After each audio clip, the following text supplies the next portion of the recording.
Assalamualaikum warahmatullahi wabarakatuh. Pagi-pagi sholat duha. Jangan lupa untuk berdoa. Sekarang kita belajar bahasa Indonesia. Materinya masih tentang teks berita.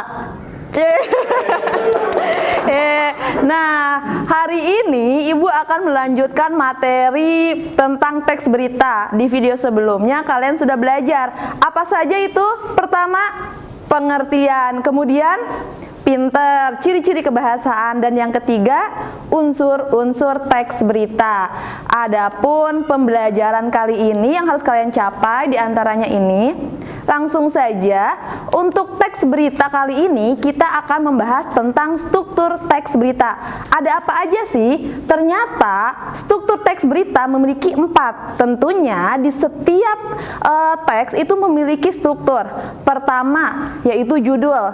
Judul merupakan awalan untuk sebuah teks. Entah itu teks deskriptif, teks eksplanasi, teks eksposisi, dan sebagainya, itu memiliki judul. Biasanya judul itu hurufnya menggunakan ukuran yang lebih besar dari teksnya.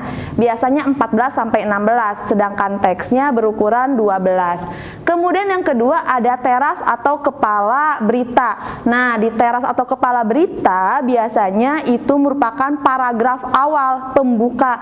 Jadi kalau ada paragraf pertama itu sudah pasti merupakan teras berita. Yang ketiga ada tubuh atau badan berita. Di sini kita bisa menggunakan 5W 1H atau Askadimega.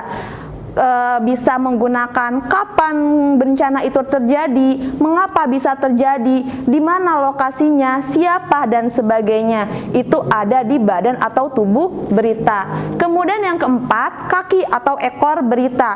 Itu merupakan simpulan.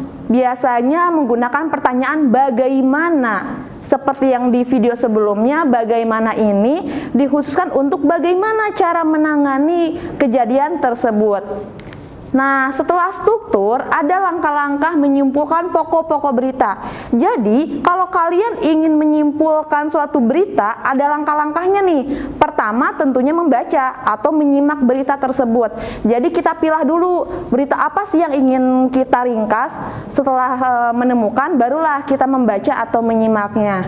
Kemudian mencatat pokok-pokoknya. Mencatatnya ini bisa menggunakan 5W 1H tadi. Kita masukkan poin-poinnya. Apa? Misalkan banjir, kemudian kapan terjadinya banjir kemarin, terus mengapa terjadi banjir, seperti itu. Kemudian yang ketiga, meringkas berita.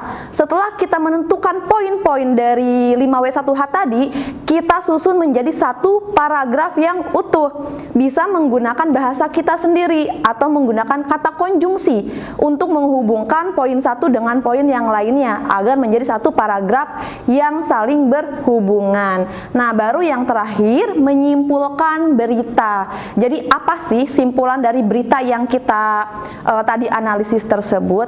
Untuk langkah-langkah cukup sekian bisa dipahami ya. Nah, ini adalah contoh struktur yang bagaimana sih cara menempatkan struktur dalam sebuah teks berita.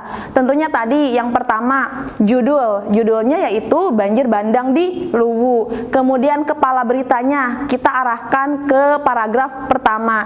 Kemudian ada badan berita itu merupakan isinya ya, pokok permasalahannya. Yang terakhir ada ekor berita, yaitu simpulannya. Oke, materi untuk teks berita kali ini cukup sekian. Jadi kita belajar banyak ya, mulai dari pengertian, kemudian ciri-ciri kebahasaan, unsur-unsur, struktur, dan langkah-langkah pokok. Sampai sini semoga bermanfaat dan bisa menjadi materi yang bisa kalian aplikasikan dalam kehidupan sehari-hari. Kurang lebihnya mohon maaf. Wassalamualaikum warahmatullahi wabarakatuh.